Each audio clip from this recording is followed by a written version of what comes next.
Hi there, Chris here with another fresh tip for you all. In this video we are going to continue our look at painting Jain Zar from the Aeldari faction in Warhammer 40,000, and in this video we are going to continue our work and we are going to work on the staff and other details of this model, such as the little hair tie and the handles of her tricycle thing.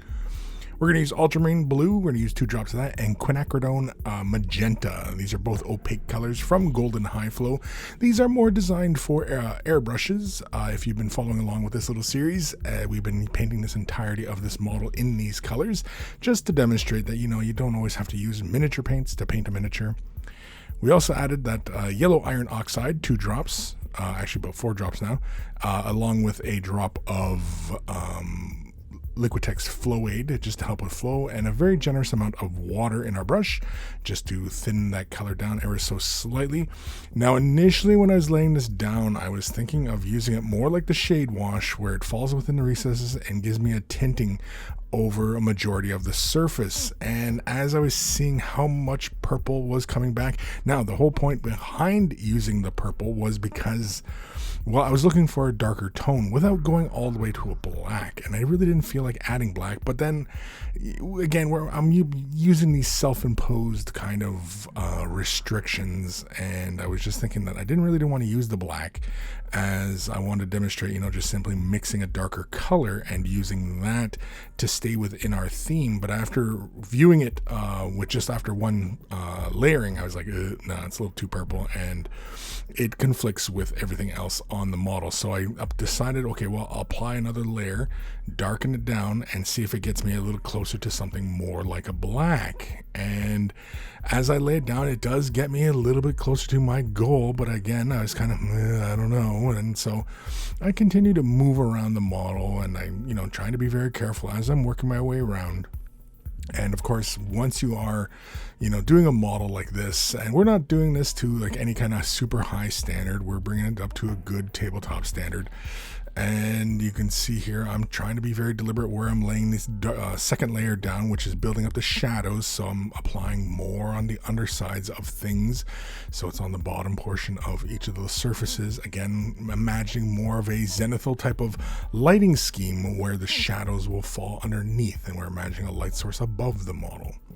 Mind you, on her little boomerang thing here, I just basically go for it and just start, laying a second layer down on those handles, as we can pretty much pick those out later on. Finally, I decide, I might as well use some carbon black. So I add 2 drops of carbon black to this. Now the carbon black is Liquitex High Flow. It is an opaque color, and I simply just throw it into the mixture. It already has the flow aid in it and just a little thinness of the water, and this is actually more along the lines of what I was looking for. It is very, very dark. And in fact, if I'd applied another layer of it down, it probably would have just pretty much been this entirety of this dark color. But I was liking how it was falling within the recesses and maintaining brighter tones. And I also wanted, as I knew I was going to lay highlights down, I also wanted some of that undercolor, that slight purplish cast, to remain. And again, that is kind of just an aesthetics choice. And because, again, we're kind of just making this up as we go. I'm not following any kind of particular scheme here. We're going to jump over to some titanium white. We're going to add 2 drops of that to our mixture, and I'm just going to mix it into pretty much like a large portion of the previous mixture. But it's just so that I can get only like a little bit further up the gradient scale, as it were. I'm not looking to go for like a 50-50 type of mixture. I'm looking more that it's, not too far off from the main color that we started with, which is the, 2 blue, 2 magenta, 4 yellow, 2 black. Again, we're into some pretty crazy territory by this point, but hopefully we're having fun, because again, really the main point of doing this was so that you guys are not limiting yourself to simply choosing colors right out of the bottle. In fact, you can mix your own colors and create your own colors. And of course, it doesn't require, a college degree or anything like that to mix colors. You just simply start playing with the colors and start having fun and seeing what works. Now the beauty part is with these particular colors is that they are thin bodied, so that they aren't building up very heavily versus other paints that have a thicker body to them. They can build up, and of course, you can start to obscure details. As you may have noticed, I added a couple drops of white to the mixture, again bringing it up a little bit more. And as I'm laying more highlights down, I'm being very, very careful. I'm basically going for like the high points of each of those little segments that are part of her hair tie, as it were. The highlighting I'm going for is a bit more of a conventional highlight, where we're basically highlighting the uppermost portion of each of those details. And you may have also noticed that I also picked out the hose on her head, the little charms on her belt, as well as her belt that hangs on her loincloth, and her center chest gemstone, or waiststone, whatever the heck it's called. Next, we're going to add a little bit more titanium white to this.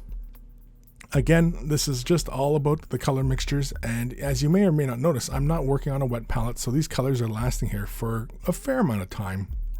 But mind you though, in the course of editing this video, realistically, the entire process didn't take entirely that long. It wasn't like I was working on this for hours upon hours. It was just, just these little details, and of course the other little things that I picked out really didn't take that long either. And in fact, when working in that regards, when going after details and such on a model surface, that when you have that flow aid mixture, and of course you have the color thinned right down, you can just simply just like the contrast paints, just lay it onto a surface, like when I was picking out the belt line and like the gemstones and everything like that. It was relatively easy. You just kind of move around and you just pick those details right out.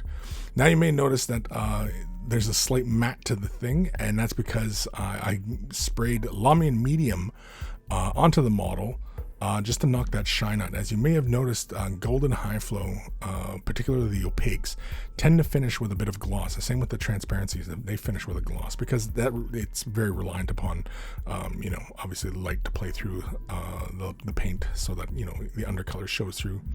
And here we're going to titanium white, yellow iron oxide, and a drop of matte medium.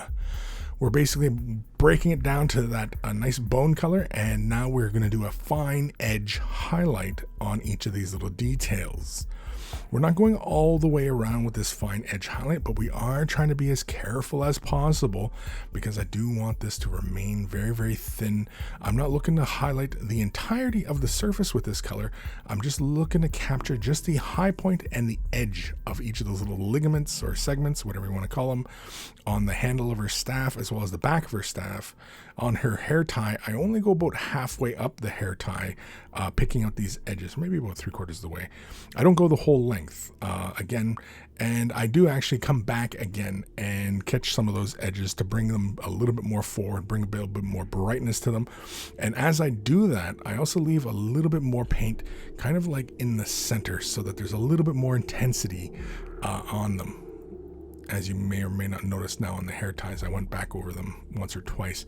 I take a little bit of this color mixture, thin it down with just a little bit of water, and with that I apply it just like a little glaze on some of these segments here, and that just gives me a slight transition in each of these little areas. Again, to kind of just marry some of those highlights together and bring them a little bit closer together, just basically to help those transition phase between the colors. And in case you were you weren't too careful. And of course, you may notice I also picked out like her eyes and cleaned up some other little details. I picked out the hose and highlighted the little cabling around her waist and everything like that. But that is it. That's Jain Zar's details. We'll move on to maybe the streamers or the weapons next.